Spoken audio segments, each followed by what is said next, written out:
ಮೇಷರಾಶಿಯಲ್ಲಿ ಜನಿಸಿದಂಥವರಿಗೆ ಗೃಹ ನಿರ್ಮಾಣದ ಯೋಗ ಯಾವಾಗ ಇದೆ ಅಂದ್ರೆ ರಾಶಿಯಿಂದ ಚತುರ್ಥಾಧಿಪತಿ ಬಂದು ಚಂದ್ರಗ್ರಹ.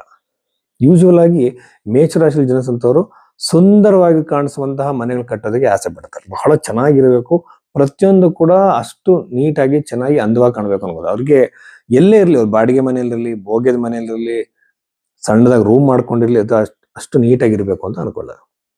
ಸೊ ಹೀಗಿದ್ದಾಗ ಚತುರ್ಥಾಧಿಪತಿ ಚಂದ್ರಗ್ರಹ ಎಲ್ಲಿದ್ರೆ ನೋಡ್ಕೊಳ್ಳಿ. ಚಂದ್ರಗ್ರಹ ಒಂದು ವೇಳೆ ವೃಷಭ ರಾಶಿಯಲ್ಲಿ ಎಕ್ಸಾಲ್ಟೆಡ್ ಆಗಿದ್ರೆ, ಹುಚ್ಚನಾಗಿದ್ರೆ, ಯಾವ ಗ್ರಹಗಳು ನೋಡ್ತಾ ಇಲ್ಲ, ಅದು ಶುಕ್ರನ ಜೊತೆ ಇದೆ ಅನ್ಕೊಳ್ಳೋಣ. ಒಂದಲ್ಲ ಒಂದು ದಿನ ಈ ವ್ಯಕ್ತಿಗಳು ಸುಂದರವಾಗಿರುವಂತ ಮನೆಗಳಿಗೆ ಹೋಗ್ತಾರೆ, ಸುಂದರವಾಗಿರುವಂತ ಮನೆಗಳನ್ನ ಕಟ್ತಾರೆ. ಹಾಗೇನೆ ಅಲ್ಲಿ ಬಂದು ಲಗ್ನದಿಂದಲೂ ಕೂಡ ಚತುರ್ಥ ಭಾವ ಚೆನ್ನಾಗಿದ್ರೆ, ವೆಹಿಕಲ್ಗಳಿಗಲ್ದಲೆ ಭೂಮಿಗೆ ಕಾರಕನಾಗಿರುವಂತಹ ಕುಜಗ್ರಹ ಕೂಡ ಒಳ್ಳೆ ಪ್ಲೇಸ್ ಅಲ್ಲಿ ಇದೆ ಅನ್ಕೊಳ್ಳೋಣ. ಎಲ್ಲಿದೆ? ಮೇಷದಲ್ಲೋ ವೃಶ್ಚಿಕದಲ್ಲೋ ಇದೆ ಅನ್ಕೊಳ್ಳೋಣ. ಚಂದ್ರಗ್ರಹ ಬಂದು ಎಕ್ಸಲ್ಟೆಡ್ ಆಗಿದೆ ಅನ್ಕೊಳ್ಳೋಣ, ಉಚ್ಚ ಸ್ಥಾನದಲ್ಲಿ ಇದೆ ಅನ್ಕೊಳ್ಳೋಣ, ಒಳ್ಳೆ ಸ್ಥಾನದಲ್ಲಿದೆ ಇಲ್ಲಿದೆ ಅಂತ ಅನ್ಕೊಳ್ಳೋಣ. ಖಂಡಿತವಾಗ್ಲೂ ಇವರು ಹುಟ್ಟತಾನೆ ಒಳ್ಳೆಯ ಮನೆಯಲ್ಲಿ ಇರುತ್ತಾರೆ. ಜನ್ಮತಃ ಅವ್ರಿಗೆ ಒಳ್ಳೆಯ ಮನೆ ಸಿಕ್ಕಿರುತ್ತೆ, ತುಂಬಾ ಸುಂದರವಾಗಿರೋ ಮನೇಲಿ ಜೀವನ ಮಾಡ್ತಾ ಹೋಗ್ತಾರೆ. ಒಂದು ವೇಳೆ ದಶೆಯಲ್ಲಿ ಈ ಕಾಂಬಿನೇಷನ್ ಬಂತು ಅಂತಂದ್ರೆ ಯೂಶುವಲ್ ಆಗಿ ಬಿಫೋರ್ 27th ಏಜ್ಗೆನೆ ಇವರು ಮನೆಯನ್ನ ಕಟ್ಟಿಸ್ತಾರೆ, ಅಥವಾ ಅವ್ರ ಬಳುವಳಿ ಆಗಾದ್ರೂ ಮನೆ ಬರುತ್ತೆ, ಅಥವಾ ಯಾವುದೋ ಒಂದು ರೂಪದಲ್ಲಿ ಬಹಳ ಸುಂದರವಾಗಿರೋ ಮನೆಗೆ ಹೋಗ್ತಾರೆ. ಯಾರು? ಮೇಷರಾಶಿಯಲ್ಲಿ ಜನಿಸಿದಂಥವ್ರು. ಒಂದು ವೇಳೆ ಚತುರ್ಥದಲ್ಲಿ ರಾಹು ಇದ್ದು ರಾಶಿಯಲ್ಲಿರುವ ಚತುರ್ಥಾಧಿಪತಿ ಚಂದ್ರನಿಗೆ ಶನಿಯ ಒಂದು ದೃಷ್ಟಿ ಇದ್ರೆ ನಿಮಗೆ ಬಹಳ ವರ್ಷಗಳ ತನಕ ಒಳ್ಳೆಯ ಮನೆ ಸಿಗೋದಿಲ್ಲ. ಮನೆ ನಿಮಗೆ ಇದ್ರೂ ಸಹ ಸುಂದರವಾಗಿರೋದಿಲ್ಲ, ಮನೆಯಲ್ಲಿ ಸರಿಯಾಗಿರುವಂತ ವ್ಯವಸ್ಥೆ ಇರೋದಿಲ್ಲ. ಹಾಗೆಯೇ ಚತುರ್ಥದಲ್ಲಿ ರಾಹು ಕೇತುಗಳಿದಾಗ ಯೂಶುವಲಿ ನಾರ್ತ್ ಡೈರೆಕ್ಷನ್ ಕಟ್ ಆಗ್ಬಿಟ್ಟಿರುತ್ತೆ, ನಾರ್ತ್ ಅಲ್ಲಿ ಬೆಳಕುಗಳಿಗಿರಲ್ಲ, ನಾರ್ತ್ ಅಲ್ಲಿ ಸೈಟೇ ಒಂದು ಕಟ್ ಆಗ್ಬಿಟ್ಟಿರುತ್ತೆ, ಮನೆ ಅಚ್ಚುಕಟ್ಟಾಗಿರೋದಿಲ್ಲ. ಈ ರೀತಿಯಾಗಿರುವಂತ ಮನೆಗಳಲ್ಲಿ ವಾಸ ಮಾಡಬೇಕಾಗುತ್ತೆ. ಅಂದ್ರೆ ಆ ಮನೆ ಅಷ್ಟು ನೋಡಕ್ಕೆ ಲಕ್ಷಣವಾಗಿರೋದಿಲ್ಲ ಅಂತ ಅರ್ಥ. ಚಂದ್ರಗ್ರಹ ಬಹಳ ಕೆಟ್ಟದಾಗಿದ್ದು, ಬಹಳಷ್ಟು ಪ್ಲಾನೆಟ್ಸ್ ಗಳಿಂದ ಅದು ವೀಕ್ ಆಗಿದ್ದು, ಪಾಪಗ್ರಹಗಳನ್ನು ನೋಡ್ತಾ ಇದ್ದು, ಅದೇ ತರದಲ್ಲಿ ನಿಮಗೆ ಕುಜಗ್ರಹ ಕೂಡ ಒಳ್ಳೆ ಪ್ಲೇಸ್ ಇಲ್ಲದಲ್ಲಿ ಅಷ್ಟಮದಲ್ಲೂ ಷಷ್ಠದಲ್ಲೂ ಇದ್ದೇ ಅನ್ಕೊಳ್ಳಿ ನಿಮಗೆ. ಹಾಗೇನೆ ಕುಜಗ್ರಹದಿಂದ ಭವದ್ಭಾವಂ ಅಂತಾರೆ, ಚತುರ್ಥದಿಂದ ಚತುರ್ಥವನ್ನು ಇನ್ನೊಂದ್ಸಲ ನೋಡಿದಾಗ ಅಲ್ಲೂ ಕೂಡ ನಿಮಗೆ ಪಾಪಗ್ರಹಗಳಿದೆ. ಶನಿಯ ಕಾಂಬಿನೇಷನ್ ಅಂದ್ರೆ ಶನಿಯ ದೃಷ್ಟಿ ಎಲ್ಲ ಕಡೆ ಇದೆ ಅನ್ಕೊಳ್ಳೋಣ. ಹಾಗೇನೆ ನಿಮಗೆ ಗುರು ಪರ್ವದಲ್ಲಿ ಒಳ್ಳೆಯ ಚಿಹ್ನೆಗಳಿಲ್ಲ, ಶನಿ ಗ್ರಹ ಕೂಡ ದೃಷ್ಟಿ ಈ ಗುರು ಪರ್ವದ ಮೇಲೆ ಹೆಚ್ಚಾಗಿದೆ ಅಂತ ಅಷ್ಟ ಸಾಮುದ್ರದಲ್ಲಿ ಕಂಡು ಬಂದ್ರೆ ನಿಮಗೆ ತುಂಬಾ ವರ್ಷಗಳ ತನಕ ಮನೆ ಕಟ್ಟೋಕ್ಕಾಗಲ್ಲ. ದುಡ್ಡು ಇರುತ್ತೆ, ಎಲ್ಲ ತರ ವ್ಯವಸ್ಥೆ ಇರುತ್ತೆ, ಪ್ರಾಪರ್ಟಿ ಸಿಗಲ್ಲ.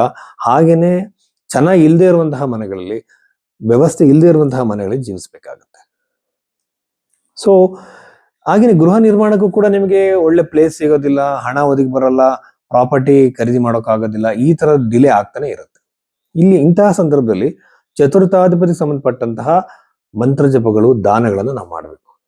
ನೀವು ಹೆಸರು ಚೇಂಜ್ ಮಾಡ್ಕೊಳ್ಳಿ, ನೀವು ಪ್ರತಿದಿನ ದೇವಸ್ಥಾನಗಳಿಗೆ ಹೋಗಿ ಬನ್ನಿ, ಯಾವುದರಿಂದನೂ ಬದಲಾವಣೆ ಆಗಲ್ಲ. ಮಂತ್ರ ಜಪಗಳು ಮಾಡಬೇಕು, ಪ್ರಾಯಶ್ಚಿತ ಕರ್ಮವನ್ನು ಮಾಡ್ಕೋಬೇಕು.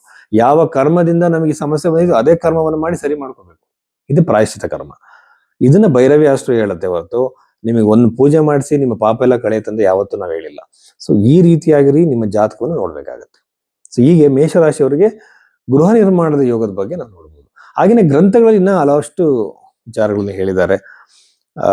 ಅಲ್ಲಿ ಗುರುಗ್ರಹ ಇದ್ದಾಗ ಬೃಹದಾಕಾರದ ಮನೆಯನ್ನು ಕಟ್ತಾರೆ. ಚತುರ್ಥದಲ್ಲಿ ಈಗ ಗುರುಗ್ರಹ ಕಟಕ ರಾಶಿಯಲ್ಲಿ ಇದೆ. ಈಗ ಚತುರ್ಥಕ್ಕೆ ಬಂದ್ರೆ 2026ರಲ್ಲಿ ಹುಟ್ಟಿದಂಥವ್ರಿಗೆ ಚತುರ್ಥಕ್ಕೆ ಏನಾದ್ರು ಗುರುಗ್ರಹ ಇರಿದ್ರೆ ಕಾಣಿಸಿದ್ರೆ ಬೃಹದಾಕಾರವಾಗಿರುವಂತಹ ಮಲ್ಟಿ ಬಿಲ್ಡಿಂಗ್ ಗಳನ್ನ ಕಟ್ಟಿಸ್ತಾರೆ. ಸೊ ಈ ತರ ಸಾಧ್ಯತೆಗಳೆಲ್ಲ ಮೇಷರಾಶಿಯಲ್ಲಿ ಜನಿಸಿದಂಥವ್ರಿಗಿದೆ. ಹಾಗಾಗಿ ಚಂದ್ರಗ್ರಹ ಮೇಷರಾಶಿಯವರಿಗೆ ಒಳ್ಳೆ ಸ್ಥಾನದಲ್ಲಿದ್ರೆ ಮಾತ್ರ ಗೃಹ ನಿರ್ಮಾಣ ಸಾಧ್ಯತೆ ಬೇಗ ಆಗುತ್ತೆ. ಭೈರವಿ ಆಸ್ಟ್ರೋದಲ್ಲಿ ನಾವು ಯಾವಾಗಲೂ ಸಹ ಮ್ಯಾಜಿಕಲ್ ರೆಮಿಡೀಸ್ ತರ ಜಮ್ ಸ್ಟೋನ್ಸ್, ಕಾಸ್ಟ್ಲಿ ಜಮ್ ಸ್ಟೋನ್ಸ್ ಆಗಿರ್ಬೋದು, ನ್ಯೂಮರಾಲಜಿ ನಂಬರ್ ಚೇಂಜ್ ಮಾಡ್ಕೊಳ್ಳಿ, ಹೆಸರು ಚೇಂಜ್ ಮಾಡ್ಕೊಳ್ಳಿ ಅನ್ನುವಂಥದ್ದು, ಕಾಸ್ಟ್ಲಿ ಪೂಜೆಗಳಾಗಿರ್ಬೋದು, ಇದನ್ನ ಸಜೆಸ್ಟ್ ಮಾಡುವಂಥದ್ದಲ್ಲ. ನಿಜವಾದ ಸತ್ಯವಾದ ಜ್ಯೋತಿಷ ಏನಿದೆ, ಬೃಹತ್ ಪರಾಶರ ಶಾಸ್ತ್ರ ಆಗಿರ್ಬೋದು, ಆ ಗ್ರಂಥದಲ್ಲಿ ಇರುವಂತಹ ಪರಿಹಾರಗಳು ಏನಿದೆ, ಸಿಂಪಲ್ ಆಗಿರುವಂತಹ ಮಂತ್ರ ಜಪಗಳಿಂದ ನಮ್ಮ ಸಮಸ್ಯೆಯಿಂದ ಹೊರಗಡೆ ಬರ್ಬೋದು. ಈ ತರದ ಪರಿಹಾರಗಳನ್ನ ಸೂಚಿಸೋದು ಜ್ಯೋತಿಷ್ಯ ನಮ್ಮ ಕರ್ಮವನ್ನ ಸೂಚಿಸುತ್ತೆ. ಆ ಕರ್ಮದಿಂದ ಹೊರಗಡೆ ಬರೋದಕ್ಕೆ ನಾವ್ ಏನ್ ಮಾಡ್ಬೇಕು ಅಂತ ಸಿಂಪಲ್ ಪರಿಹಾರಗಳನ್ನ ಸೂಚಿಸುವಂತದ್ದೇ ಭೈರವಿ ಆಸ್ಟ್ರೋದ ಮುಖ್ಯ ಉದ್ದೇಶ. ಹಾಗಾಗಿ ಇಲ್ಲಿ ಬಂದು ನನಗೆ ನಿಮಗೆ ಒಂದು ದೊಡ್ಡ ಮಹಾರಾಜಯೋಗ ಇದೆ, ಮಹಾಭಾಗ್ಯ ಯೋಗ ಇದೆ, ನೀವು ಆ ತರ ಮಾಡ್ತೀರಾ, ಈ ತರ ಆಗತ್ತೆ ಅಂತ ಸುಳ್ಳು ಹೇಳುವಂತಹ ಜ್ಯೋತಿಷ್ಯದ ಒಂದು ಚಾನಲ್ ಅಲ್ಲ. ಹಾಗಾಗಿ ಇಲ್ಲಿ ಸ್ಪಷ್ಟವಾಗಿ ನಿರ್ದಿಷ್ಟವಾಗಿ ನಿಮ್ಮ ಜಾತಕದಲ್ಲಿ ಏನಿದೆ ಅದನ್ನ ಮಾತ್ರ ತಿಳಿಸುವಂತ ಕೆಲಸವನ್ನ ಭೈರವಿ ಅಷ್ಟದಲ್ಲಿ ಮಾಡ್ತಿದೀವಿ.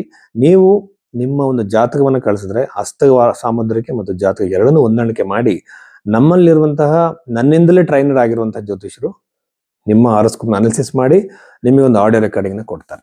ನೀವು ಅದರಲ್ಲಿ ಎಕ್ಸಾಕ್ಟ್ ಆಗಿ ಅದ್ರಲ್ಲಿ ಏನಿದೆ ಅದನ್ನ ಮಾತ್ರ ತಿಳಿಸ್ತಾರೆ ಹೊರತು ಅದನ್ನು ವಿಜೃಂಭಿಸಿ ಏನು ಹೇಳಲ್ಲ. ಆ ಸತ್ಯವನ್ನು ತಿಳ್ಕೊಳ್ಬೇಕಾಗತ್ತೆ.